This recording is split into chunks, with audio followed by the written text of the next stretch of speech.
ये रिजल्ट जब टाइम पर नहीं निकालते हैं, फाइनल ईयर स्टूडेंट्स का एक साल बर्बाद होता है, रेगुलर का नहीं, एनसी वेब और एसओएल का, क्योंकि उन्हीं का रिजल्ट सबसे लेट निकालते हैं। इनके लिए केवल रेगुलर का रिजल्ट टाइम पे निकालना प्रायोरिटी होता है, जिसके कारण सफ़र करते हैं एसओएल के स्टूडेंट्स। उसके बाद 700 रुपये रजिस्ट्रेशन फ़ी है, लाइब्रेरी का हमसे पैसे कटवाते हैं पर जाने नहीं देते। एनसी वेब डिपार्टमेंट है, ये बिल्कुल भी सही नहीं कर रहे, एकदम 25 दिनों में ये हमसे क्लास ऑनलाइन कर दी है सारी, और एग्ज़ाम्स 25 दिन के अंदर ही हमसे। कि आप ये देख लीजिए, क्राइसिस ये है कि क्लासेस इतनी लेट लगाई गई, वो भी ऑनलाइन लगाई गई, स्टूडेंट्स के 10-10 बजे। नमस्कार, मैं सुमन बौद्ध और आप देख रहे हैं SB लाइव 85। आज हम दिल्ली के विश्वविद्यालय यूनिवर्सिटी में आर्ट सिक्योरिटी पे पहुंचे हुए हैं। यहाँ पे हमारे साथ काफ़ी छात्राएं हैं और इनसे मैं ये जानना चाहती हूँ कि यहाँ पे किस लिए ये लोग आए हैं और क्या इन लोगों की मांगे, क्या दिक्कत है, क्या परेशानी है, मैं आपसे जानना चाहती हूँ। मैम, आपका नाम? हेलो मैम, मेरा नाम राबिया है। क्या दिक्कत है, क्या परेशानी, यहाँ पे आप लोग क्या मांगे कर रहे हैं? हम एनसी वेब के स्टूडेंट्स हैं और हमारे साथ जो ये एनसी वेब डिपार्टमेंट है, ये बिल्कुल भी सही नहीं कर रहे, एकदम 25 दिनों में ये हमसे क्लास ऑनलाइन कर दी है सारी, और एग्ज़ाम्स 25 दिन के अंदर ही हमसे लेना चाहते हैं। तो हमें अपनी डेट एक्सटेंड करानी है, बस, और कोई डिमांड नहीं। कैसे आप लोग एग्जाम की भी हम चाहते हैं कि मतलब जो रिजल्ट है वो टाइम पर डिक्लेयर किया जाए। देखिए, दिल्ली यूनिवर्सिटी में 2 मोड में क्लासेस और एडमिशन होते हैं, एक है रेगुलर, एक है इनफॉर्मल मोड, जिसमें कि एनसी वेब और एसओएल के स्टूडेंट्स पढ़ते हैं। अब एनसी वेब के स्टूडेंट्स आज एक बहुत बड़ी संख्या में यहाँ पर इकट्ठा हुए हैं यूनिवर्सिटी के गेट के सामने। उन्होंने अपनी मार्च निकाली, आक्रोश मार्च निकाला है, और उसके बाद ये डिमांड रखी यूनिवर्सिटी के सामने कि एक तो हमारा सिलेबस कंप्लीट कराया जाए, उसके बाद हमारे जो एग्ज़ाम्स हैं उसकी डेट पोस्टपोन की जाए, और उसके अलावा टाइम पर हमारा फिर उसके बाद रिजल्ट निकाला जाए, ताकि पीजी के एग्ज़ाम के लिए और बाकी जितनी भी एग्ज़ाम डेट्स होती हैं उसके लिए वो एलिजिबल हो पाए और ठीक से अप्लाई कर पाएँ। अब प्रॉब्लम ये है कि आप ये देख लीजिए, क्राइसिस ये है कि क्लासेस इतनी लेट लगाई गई, वो भी ऑनलाइन लगाई गई, स्टूडेंट्स के 10-10 बजे तक क्लासेस हो रही हैं। ठीक है, स्टूडेंट केवल स्टूडेंट नहीं है, स्टूडेंट एक घर में भी रहता है, वो उसे काम करना होता है, स्टूडेंट एक महिला भी है जिसको और भी एडेड बर्डन्स होते हैं काम के, और भी सामाजिक दायित्व होते हैं, रिस्पॉन्सिबिलिटीज़ होती हैं। तो वो ये यूनिवर्सिटी समझने को तैयार नहीं है। तो पहली बात तो क्लास नहीं मिल रही, मिल जो रही है वो ऑनलाइन मिल रही है, घटिया क्लासेस मिल रही हैं। उसके अलावा स्टडी मटेरियल प्रिंटेड मिलने को तैयार ही नहीं है। पिछले 2 साल से, जब से आपदा का समय जिसको कहते हैं वो आया है, तब से इन्होंने अपना पैटर्न बना लिया यूनिवर्सिटी ने कि फ़ीस आपसे एकदम टाइम पे ले लेंगे, लेकिन फ़ीस लेना याद रहेगा, study material, printed study material time पे देना इनको याद नहीं रहेगा। ये बहुत शर्म की बात है कि जो गवर्नमेंट स्कूल से स्टूडेंट्स आते हैं, मेजॉरिटी ऑफ स्टूडेंट्स वो एनसी वेब और एसओएल में दाखिला लेने पे मजबूर होते हैं, क्योंकि उन्हें रेगुलर के फ्रेटर्निटी में, रेगुलर के प्रेमाइसेस में सीट बढ़ाकर उन्हें एडमिशन नहीं दिया जाता है। तो यहाँ पर जब उन्हें एडमिशन लेना पड़ता है, उनका पहला अधिकार है, यूजीसी की गाइडलाइन है कि एडमिशन के 14 दिन के अंदर अंदर उन्हें कंप्लीट प्रिंटेड स्टडी मटेरियल मिलना चाहिए, वो उन्हें नहीं मिलता है। तो उसके अलावा क्लासेस भी नहीं मिलती हैं। एनसी वेब की लाइब्रेरी, उनके लिए स्टूडेंट्स ने बहुत स्ट्रगल करके लाइब्रेरी का राइट जीता है।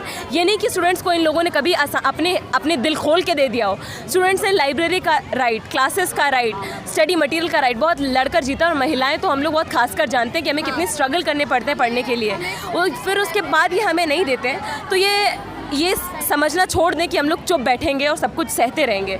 तो इसीलिए यहाँ पर आज ये प्रोटेस्ट किया गया है कि पहली इमीडिएट डिमांड ये कि एग्ज़ाम पोस्टपोन करें, रिज़ल्ट टाइम पर निकालें, क्योंकि रिज़ल्ट जब टाइम पर नहीं निकालते हैं, फाइनल ईयर स्टूडेंट्स का एक साल बर्बाद होता है, रेगुलर का नहीं, एनसी वेब और एसओएल का, क्योंकि उन्हीं का रिजल्ट सबसे लेट निकालते हैं। इनके लिए केवल रेगुलर का रिजल्ट टाइम पर निकालना प्रायोरिटी होता है, जिसके कारण सफ़र करते हैं एसओएल के स्टूडेंट्स, एनसी वेब के स्टूडेंट्स। हमारा रिजल्ट लेट आता है, और हम हमारी ये भी मांगे कि जो हमारी क्लास का टाइम है वो एकदम मॉर्निंग टाइम होना चाहिए, ना कि इवनिंग में, क्योंकि हमें असाइनमेंट बनाने का, स्टडी टाइम, सेल्फ स्टडी और अदर जो हमारे वर्क होते हैं, किसी भी चीज़ का कोई टाइम नहीं मिलता हमें।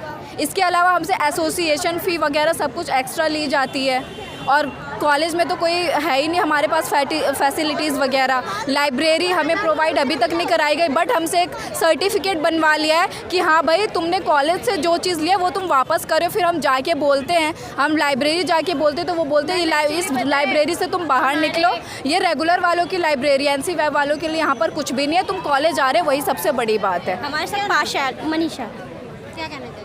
मैं ये कहना चाहती हूँ कि हमारी बस 2 ही डिमांड है। एक तो हमारे जो एग्ज़ाम की डेट है उसे आगे बढ़ाया जाए, और दूसरा जो है वो हमें थोड़ा टाइम मिल जाएगा तो हम पढ़ेंगे और रिज़ल्ट जल्दी निकले, क्योंकि हमारा जो 5th सेमेस्टर का रिज़ल्ट है वो अभी तक नहीं आया, और जिन बच्चों का ER आएगा नहीं आता हमारा। मैम, हमारे में क्या होता है, हम हम मोतीलाल के स्टूडेंट्स हैं, मोतीलाल वाले स्टूडेंट्स हैं, हमारे साथ इतना भेदभाव किया जाता है। लाइब्रेरी में हमको नहीं जाने दिया जाता। रेगुलर वालों की अगर लाइब्रेरी में हम बाई चांस घुस जाए ना, ऐसे जाओ जाओ, भेदभाव क्यों करते हैं? भेदभाव पता नहीं उन्होंने किस नाम का बना रखा है ये, अब मेरे को पता नहीं इसमें क्या चल रहा है। फीस हमारी सारी जाती है, टोटल हम सारी फीस देते हैं, पर हमारे को भेदभाव करते हैं। तुम इस लाइब्रेरी में, ये तुम्हारी नहीं है, ये ऑफिस तुम्हारा नहीं है, तुम नीचे जाओ, तुम्हारी क्लासेस नीचे लगती हैं, पूरे कॉलेज में घूमने का कोई हक नहीं है तुम्हारा। जातिवाद कौन करते हैं? जातिवाद का तो मैं कुछ कह नहीं सकती, जातिवाद हमारे कॉलेज में नहीं होता, सब कुछ मेन है, सब एक साथ है हमारे में। यहाँ पे सिर्फ मतलब हम गरीबी से देख सकते हैं कि गरीब जो छात्र हैं उनके साथ ऐसा व्यवहार किया जाता है। महिलाएं जो हैं वो बहुत मुश्किल से अपने परिवार से लड़ झगड़ करके कि हमें आगे पढ़ना है, वो 12वीं के बाद बाहर आती हैं। वो बीए में बड़ी मुश्किल से अपना पैसा इकट्ठा करके दाखिला ले पाती है। और उनके साथ होता क्या है, अगर वो 1 साल के लिए भी गैप हो जाता है, 1 साल भी फेल हो जाती हैं, तो उनके साथ क्या होता है, उनको खींच के घर पर बैठा लिया जाएगा, उनकी शादी की बात की जाएगी। ये सरकार भी इसकी कोई जिम्मेदारी नहीं ले रही और ये लगातार कई सालों से एनसीवैब में हो रहा है। अब तो हद इतनी हो गई है कि 20 दिन के भीतर में इनको पेपर देना है, ना कुछ पढ़ाया ना कुछ लिखाया। हमको ये कह रहे हैं कि आप 20 दिन के अंदर अपने पेपर रेडी करो, असाइनमेंट दो, फीस सबमिट करो, ये सब करो, पेपर दो। पर हमारी क्लासेस ये लोग एक मतलब पूरे 10-20 दिन रेगुलर ले रहे हैं, 3-4 दिन संडे को बुलाया, उसके बाद फिर नोटिस जारी कर दिया कि आप लोग घर रह के पढ़ना, ऑनलाइन क्लास होगी। मैडम अब आपको ही पता होगा ऑनलाइन में कौन सा बच्चा कितना पढ़ लेता है। ऑनलाइन में घर के काम होते हैं, घर पे काम करना पड़ता है, काम नहीं करेंगे तो फैमिली की अलग सुनो, काम हो जाएगा तो फिर टीचर्स की अलग सुनो। टीचर बोलते हैं कि तुम पढ़ते नहीं है, ये वो फलाना दिखड़ा। यहाँ पे आके बोले हम कि हमारे रिजल्ट टाइम पे क्यों नहीं दे रहे, तो कहते कोई नहीं, तुम लोग 1 साल और पढ़ लेना, क्या चला जाएगा, तुमको तो घूमना ही है। क्यों भाई, हमें क्यों घूमना है, हमें पढ़ना है, आगे एडमिशन लेना है हमें। वो लोग कहते हैं 50-50 नंबर आ जाएंगे फिर भी पास हो जाओगे। ऐसे कैसे पास हो जाएंगे? पास तो हो जाएंगे, चलो हो जाएंगे, आगे एडमिशन कैसे मिलेगा हमें, पीजी में कैसे हम जाएंगे? जिस बच्चे को जो अपना एम पूरा करना है, उसे मोटिव अपना, वो कैसे कर पाएगा मैडम पूरा? यानी जो मिडिल क्लास के हैं उसको बहुत काफ़ी दिक्कत है। मिडिल क्लास वाले हैं, हाई क्लास फैमिली वालों को तो रेगुलर में वो लोग एडमिशन देते थे क्योंकि उन्हें फंड मिलता है वहाँ से। अभी हम कैसे दें? हमने भी रेगुलर के लिए भरा था पर उन्होंने हमारा सिलेक्शन नहीं किया। यहाँ पे सीट नहीं है इसीलिए सिलेक्शन नहीं हो पाता। लगातार कई लाखों में बच्चे यहाँ पे अप्लाई करते हैं दिल्ली यूनिवर्सिटी में, लेकिन होता क्या है कि लाखों की संख्या में तादाद में यहाँ पे बच्चे एप्लीकेशन फॉर्म भरते हैं, जिसका काफ़ी पैसा यूनिवर्सिटी को जाता है। एक फॉर्म का 200 से 250 रुपये या 300 रुपये जाता है, लेकिन मतलब रजिस्ट्रेशन की बात करिए फिर आगे का और बढ़ जाता है। 750 है, हमने भरा था, 750 रुपये रजिस्ट्रेशन फी है। लाइब्रेरी का हमसे पैसे कटवाते हैं ये, पर जाने नहीं देते, तो उसके जाने नहीं देंगे यहाँ पे ना हमें कोई सारी फैसिलिटीज़ देंगे वो लोग कि हाँ भाई आप भी स्पोर्ट्स में वो ले सकते हो, आप भी फेस्ट में आ सकते हो, कुछ नहीं करेंगे हमारे लिए। एक सब्जेक्ट अब हमें एंड में पता लगा है और उसकी टीचर भी अभी पेपर होने के 10 दिन बाकी हैं। अब प्रोवाइड करवाइए टीचर को बोलते हैं मैम थोड़ा 2-2 घंटे की क्लास लो। मैं 1 घंटे से ज़्यादा नहीं लूँगी, मैं सिर्फ 1 घंटा ही पढ़ाऊँगी जो मेरे को बोला है। मैडम सब लोग भी तो पढ़ा रहे हैं, 2-2 घंटे आप भी पढ़ा दो, थोड़ा नोट्स प्रोवाइड करा दो। नहीं करवाती, वो कुछ भी नहीं कराती हमें। अब हम पढ़ेंगे कैसे मैम? शिक्षा बहुत ख़राब हालत में पहुंच गई है और एनसीवैब हो या एसओएल हो या जहां पर ओपन से बच्चे पढ़ने को मजबूर है, वहाँ पे बहुत ज़्यादा हालत ख़राब है। वहाँ पे ना उनको बुक्स मिलती है, ना टाइम पे क्लासेस मिलती है, ना ही उनको किताबें के साथ साथ टीचर्स मिलते हैं, ना ही उनको कोई नोटिस मिलता है टाइम पे कि उनका एग्ज़ाम कब हो रहा है। तो ये बहुत खस्ता हालत है शिक्षा की और इसको सुधारने की बहुत ज़रूरत है। सर ने हमारी बहुत हेल्प करी। मैम हमें पता है, हमें लास्ट वीक पता चला हमारा 4 सब्जेक्ट क्या है, उसकी ऑनलाइन क्लासेस स्टार्ट हुई है। सर से भी हम इसी हफ्ते मिले हैं कि हमारे सर है कौन फर्स्ट टाइम इसी संडे को, क्योंकि ऑनलाइन में वो 2-3 दिन क्लास लिए, फिर संडे को हमने उन्हें देखा। हाँ जी, उनका भी आनंद नाम है सर का, तो वो अभी हमें प्रोवाइड हुआ पिछले हफ्ते 4 सब्जेक्ट के, वरना उससे पहले हमें 4 सब्जेक्ट का पता ही नहीं था क्या है।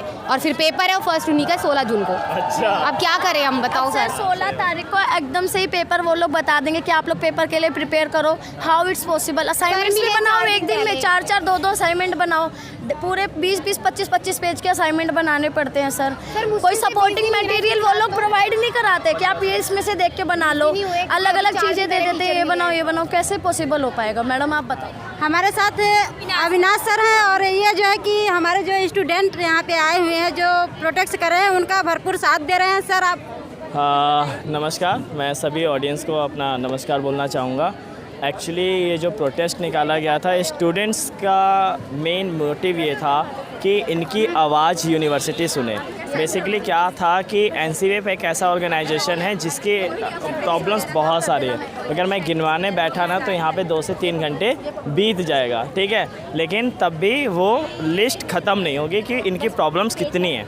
तो बेसिकली अभी जो रिसेंट में हमारे पास जो सबसे बड़ा इशू क्रिएट हुआ वो ये कि इनका 15 से 20 दिन के अंदर ही एग्ज़ाम लिया जा रहा था। तो ये किसी भी ऑर्गेनाइजेशन के थ्रू ऐसा इससे पहले कभी नहीं हुआ, बट हमें भी एक्सपेक्टेशन नहीं था कि दिल्ली यूनिवर्सिटी में ऐसा कभी होगा कि 15 से 20 दिन में एग्ज़ाम लिया जाएगा, जो कि इंडिया की सबसे बड़ी यूनिवर्सिटी में काउंट किया जाता है। उसके बावजूद भी इन्होंने इस तरीके से किया।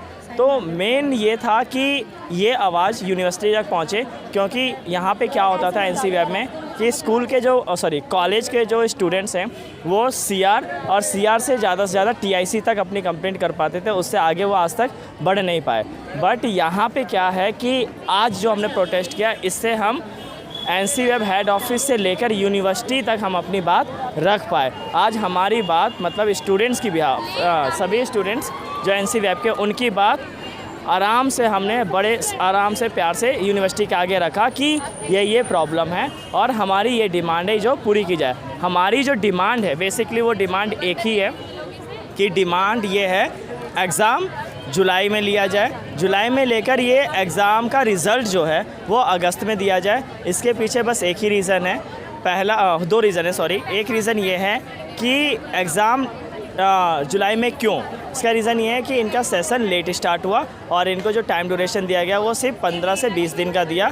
25 क्लासेस टोटली बोल रहे हैं, बट 25 क्लासेस में इनका कंप्लीट नहीं हो सकता, ठीक है। और इनके ऊपर प्रेशर है, ये आप क्या बोलते हैं, असाइनमेंट का, फिर घर का इशू है, बहुत सारे और भी चीज़ें हैं, वो हो गया। इसके बाद आपका जो मेन कंसर्न यूनिवर्सिटी के स्टूडेंट्स फाइनल ईयर के बच्चों का ये है कि ये सभी स्टूडेंट्स अगर एडमिशन लेना चाहते हैं मास्टर डिग्री में, मतलब फाइनल ईयर के बाद कहीं ना कहीं तो ये एडमिशन लेंगे। जैसे MBA करना है, किसी को BBA करना MCOM करना है, किसी को MA करना है, किसी को कोई भी फार्मेसी या किसी भी चीज़ में मास्टर डिग्री से अपना प्रोफाइल क्रिएट करना है, तो वो कैसे करें। ऑलमोस्ट यूनिवर्सिटी का जो फॉर्म है वो निकल चुका है, ठीक है। अगर ये टाइम पे एंट्रेंस नहीं लेंगे, टाइम पे अगर एग्ज़ाम नहीं लेंगे, अगर इनका रिज़ल्ट अच्छा नहीं आएगा, अच्छे मार्क्स नहीं होंगे, अगर ये टाइम से पढ़ाई मतलब अगर इनको 20 से 25 दिन देंगे तो पढ़ाई कब करेंगे और रिज़ल्ट कैसे अच्छा डिक्लेयर करवाएंगे अपना, ठीक है। जब तक ये पढ़ाई नहीं कर पाएंगे तो फिर एंट्रेंस कैसे देंगे। तो ये सभी चीज़ें प्रॉब्लम थी, एंट्रेंस का इशू था और भी बहुत सारे इश्यूज़ थे। इन सभी को मुद्दों को देखते हुए ये प्रोटेस्ट को निकाला गया और इस प्रोटेस्ट की डिमांड हमारी बस एक है कि डेट एक्सटेंड किया जाए और इसके बाद रिज़ल्ट अगस्त में दिया जाए। अगर ये प्रोटेस्ट हमारा डिमांड नहीं मानते हैं तो फिर आगे भी हम इस पर कुछ ना कुछ कार्रवाई करेंगे स्टूडेंट्स के सहयोग से। धन्यवाद। तो क्या लगता है आपको कि सरकार आपकी जो मांग है वो पूरी करेगी? सरकार का तो नहीं कह सकता, बट यूनिवर्सिटी हमारी डिमांड मुझे लगता है कि स्टूडेंट को कभी निराश नहीं करेगी, क्योंकि ये स्टूडेंट अपने हक़ की बात कर रहे हैं। स्टूडेंट को एक्चुअल में नीड है इस चीज़ की, क्योंकि नाइंसाफ़ी स्टूडेंट के साथ हुआ है, ये यूनिवर्सिटी ने किया है। तो यूनिवर्सिटी को ही इसका हल निकालना होगा। अब यूनिवर्सिटी अपना डिसीजन ऐसे नहीं थोप सकती। अगर इनको 2 महीने का भी 2 मंथ का भी ड्यूरेशन अगर देती यूनिवर्सिटी तो बच्चे कभी भी प्रोटेस्ट पे नहीं उतरते। और ये NCVEP की हिस्ट्री में पहली बार हुआ है कि NCVEP के स्टूडेंट ने इतनी बड़ी मात्रा में प्रोटेस्ट निकाला हो और एक मार्च निकाल कर अपनी बात रखी हो, ये पहली बार हुआ है। धन्यवाद। बहुत बहुत